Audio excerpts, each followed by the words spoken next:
여러분 안녕하세요, 신승입니다. 오늘은 안내 산악회 버스에 대해서 모든 것을 알려드리려고 합니다. 자, 완벽 요약 정리. 안내 산악회 버스의 허와 실. 그럼 시작할게요.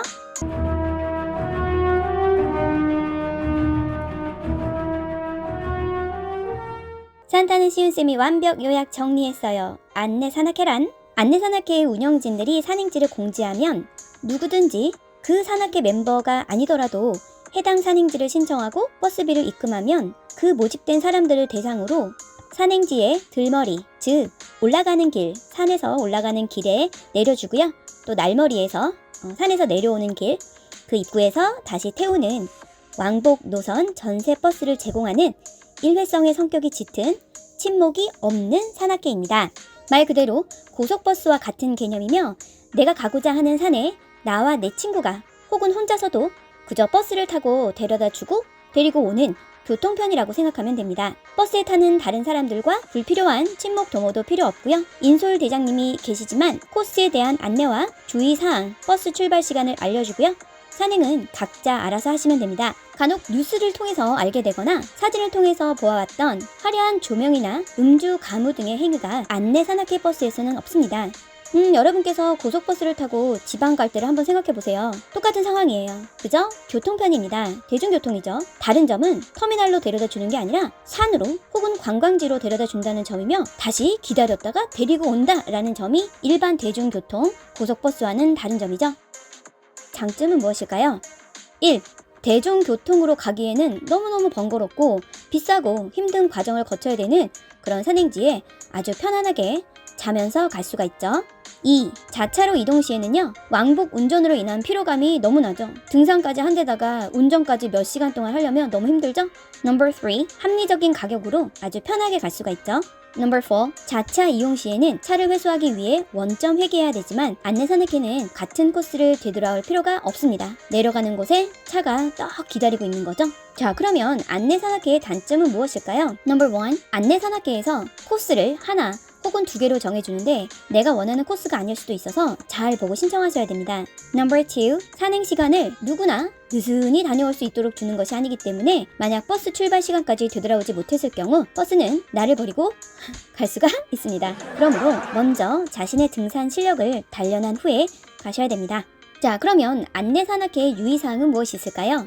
먼저 예약 후에는요, 안내 산악회에서 모객에 실패를 하면, 즉 너무 조금만 신청한 거예요. 예를 들면 나만 신청했다, 한 명을 데리고 그 버스를 운행할 수는 없겠죠? 그럴 때는 산행을 취소할 수도 있기 때문에 반드시 출발 전에 정상 진행인지를 확인하셔야 됩니다. 출발 장소와 시간을 정확하게 파악하셔야 됩니다. 나를 기다려주지 않아요. 순간 지나갑니다. 마치 시내버스가 지나가는 것과 똑같아요. 너무나 많은 버스가 한꺼번에 오기 때문에 잽싸게 잡아서 타야 됩니다. 그 점은 좀 힘들어요. 그래서 사당 같은 곳에서는 보통 출발지이기 때문에 차가 대기하고 있거든요. 그래서 저는 사당에서 타는 것을 선호합니다. 양지에서 한번 탔다가 버스 못 타는 줄 알고 막 뛰어다녔어요. Number 3. 보통 출발 48시간 이전에 취소하면 환불해 주지만요, 그 이후에는 환불이 어렵기 때문에 환불 규정을 잘 살피고 확실한 계획으로 신청을 하셔야 되겠네요. 다음, 산행 중 발생하는 상해에 대한 책임이 없으므로 안전하게 개인 보험을 드셔야 됩니다. 그럼 시운쌤의 안내 산악회의 팁에 대해서 알려드릴게요. 자, 이건 개인적인 취향이니까요, 존중해 주시고요.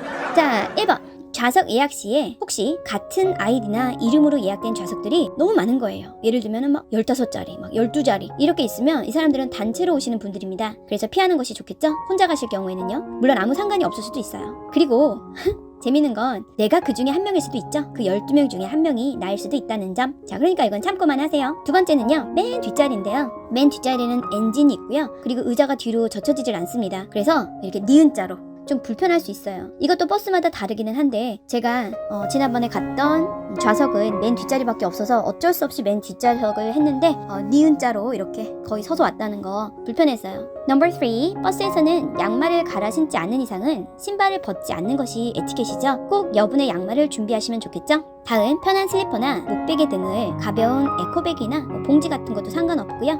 준비해 놓으면 좋겠죠. 버스에는 큰 배낭을 가지고 들어갈 수 없고 카고에 실어야 되기 때문에 버스에서는 가방만 가지고 올라가셔서 필요한 것들을 쓰다가 또 산에 올라갈 때는 그 가방을 좌석에 놓더라도 다시 내가 그 좌석으로 돌아와서 앉으면 되기 때문에 상관이 없습니다. 다만 제 시간에 돌아오지 못한다면 그 가방은 이제 나의 것이 아니겠죠?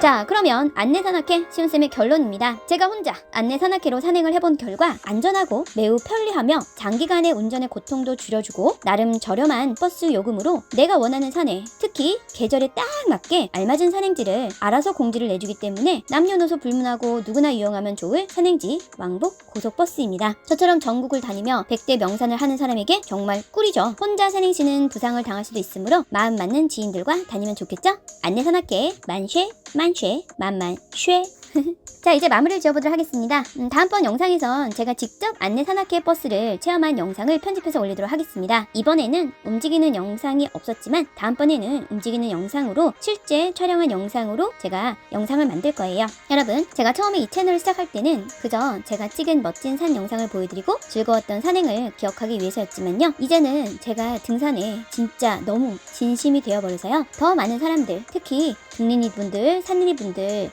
굉장히 많아졌죠? 산이 굉장히 젊어졌어요. 그래서 그런 분들과 100대 명산 하시는 분들의 산행 정보라던가 등산 장비, 백패킹 장비, 등산 요령 등 제가 직접 겪으면서 알게 된 등산 팁들 이런 것들도 전달해드리고 전국의 멋진 산들의 숨막히는 풍광도 보여드리고 같이 감동을 받고 함께 즐겁게 산행하는 문화를 만들어가고 싶습니다.